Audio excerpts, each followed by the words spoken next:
പുഞ്ചവയൽ പാക്കാനം ഇഞ്ചക്കുഴി കാരിശ്ശേരി മേഖലയിലെ വന്യമൃഗശല്യം രൂക്ഷമായ സാഹചര്യത്തിൽ അടിയന്തര പ്രതിരോധ നടപടികളുമായി വനം വകുപ്പ്.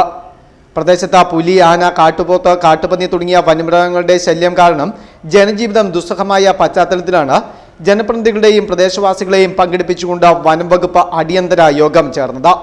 410 കുടുംബങ്ങൾ അധിവസിക്കുന്ന കാരിശ്ശേരി വാർഡിൽ ജനങ്ങൾ കടുത്ത ഭീതിയിലാണ്.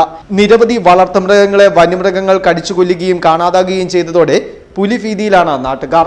വഴിയാത്രക്കാർക്ക് നേരെയും കാട്ടുമൃഗങ്ങളുടെ ആക്രമണം ഉണ്ടായിട്ടുണ്ട്. കഴിഞ്ഞ ദിവസം വീട്ടിലേക്ക് ബൈക്കിൽ സഞ്ചരിക്കുകയായിരുന്ന ഇഞ്ചക്കുഴി ബിജുമോൻ കുര്യനെ കാട്ടുപോത്തിന്റെ ആക്രമണത്തിൽ പരിക്കേറ്റിരുന്നു. മനുഷ്യനും കൃഷിക്കും ഭീഷണിയായി വന്യമൃഗങ്ങൾ. ഇതിനെ തുടർന്നാണ് വനം വകുപ്പ് സുരക്ഷ ശക്തമാക്കുവാൻ ആരംഭിച്ചത്. കാരിശ്ശേരി പ്രദേശത്ത് 2 വർഷത്തോളമായി കാട് പിടിച്ച് പ്രവർത്തനരഹിതമായി കിടന്ന 1.5 കിലോമീറ്റർ ദൂരത്തിലുള്ള സൗരവേലികൾ കാട് തെളിച്ച് അറ്റകുറ്റപ്പണികൾ പൂർത്തിയാക്കി പ്രവർത്തനക്ഷമമാക്കിയതായി Erumeli forest range officer KV Ratheesh പറഞ്ഞു. വരും ദിവസങ്ങളിൽ കൂടുതൽ സുരക്ഷാ ക്രമീകരണങ്ങൾ ഒരുക്കുമെന്നും അദ്ദേഹം പറഞ്ഞു. ആദ്യം അവർ പറഞ്ഞത് ഇവിടെ ഒരു പുലിയുടെ സാന്നിധ്യം ഉണ്ടെന്ന് പറഞ്ഞു.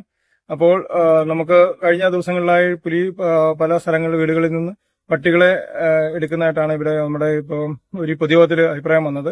അത് നമ്മൾ വിഷയം ചർച്ച ചെയ്ത് പല സ്ഥലത്തുനിന്ന് ഇങ്ങനെ റിപ്പോർട്ടിംഗ് ഉണ്ടായിട്ടുണ്ട്. അപ്പോൾ ഇനി അടുത്ത നമുക്ക് ചെയ്യാൻ പറ്റുന്നത് പ്രോട്ടോകോൾ അനുസരിച്ച് NTC പ്രോട്ടോകോൾ അനുസരിച്ചുള്ള ആദ്യഘട്ട മീറ്റിംഗ് വിളിക്കാനായിട്ട് തീരുമാനിച്ചിട്ടുണ്ട്. പുലിയുടെ സാന്നിധ്യം ഇവിടെ ഒഴിവാക്കാനുള്ള നടപടികൾ സ്വീകരിക്കും.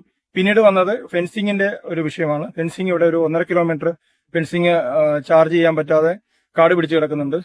ഇവിടെ തന്നെ ഒരു 4 പേരെ ഇപ്പൊ തെരഞ്ഞെടുത്തു. ഫെൻസിങ്ങിന്റെ കാട് വീശി അത് ഫെൻസിങ് ചാർജ് ചെയ്യാനുള്ള നടപടികൾ സ്വീകരിക്കുന്നുണ്ട്. കൂടാതെ അടുത്ത വന്ന ഒരു വിഷയം എന്ന് പറയുന്നത് ട്രെഞ്ചിനകത്ത് വെള്ളം കെട്ടിക്കിടക്കുന്ന ഒരു വിഷയമാണ് വന്നത്. അത് അടുത്ത മഴക്കാലത്തിന് മുമ്പായിട്ട് ട്രെഞ്ചിന്റെ വിവിധ ഭാഗങ്ങളിൽ അതിന് ഫ്ലോ ഉണ്ടാകുന്ന രീതിയിൽ ഗ്യാപ്പുകൾ വെക്കാനും അത് ആ പ്രദേശത്ത് അതിർത്തി താമസിക്കുന്ന ആളുകളെ നിർത്തി അവർ പറയുന്ന പോയിന്റുകളിൽ ആ ഗ്യാപ്പ് കൊടുത്തുകൊണ്ട് ആ ട്രെഞ്ചിലെ വെള്ളം കെട്ടിക്കിടക്കുന്ന സാഹചര്യം ഒഴിവാക്കാനുമാണ് തീരുമാനിച്ചിരിക്കുന്നത്. പിന്നെ 4ാമത് വന്ന ഒരു വിഷയം എന്ന് പറയുന്നത് മരങ്ങൾ മുറിക്കുന്നതുമായിട്ട് ബന്ധപ്പെട്ടാണ്. അതിന് വരുന്ന കാലതാമസം ഒഴിവാക്കാൻ വേണ്ടിയിട്ടുള്ള നടപടികൾ സ്വീകരിക്കും. ഇപ്പൊ തന്നെ നമ്മളൊരു വിഷയത്തിൽ നമ്മൾ അവരോട് മുറിക്കുന്നതിനുള്ള നടപടികൾ സ്വീകരിച്ചുകൊള്ളാൻ തന്നെ അടിയന്തര പ്രാധാന്യം നൽകി അവർക്ക് നിർദ്ദേശം കൊടുത്തിട്ടുമുണ്ട്. വന്യമൃഗങ്ങൾ ജനവാസ മേഖലയിലേക്ക് കടക്കാതിരിക്കുവാൻ വന അതിർത്തിയിൽ നിർമ്മിച്ചിട്ടുള്ള കിടങ്ങുകളുടെ കാര്യക്ഷമത ഉറപ്പുവരുത്തൽ, സൗരവേലികളുടെ അറ്റകുറ്റപ്പണി, അതിർത്തിയിലെ കാട് വെട്ടിത്തെളിക്കൽ എന്നിവ നടത്താനും യോഗത്തിൽ തീരുമാനിച്ചു. SFO റെജി ശ്രീധരന്റെ നേതൃത്വത്തിൽ നാട്ടുകാരും വനപാലകരും അടങ്ങുന്ന പ്രത്യേക ടീമാണ് ഈ സുരക്ഷാ പ്രതിരോധ പ്രവർത്തനങ്ങൾ നടത്തുന്നത്. First news, Mundakayam.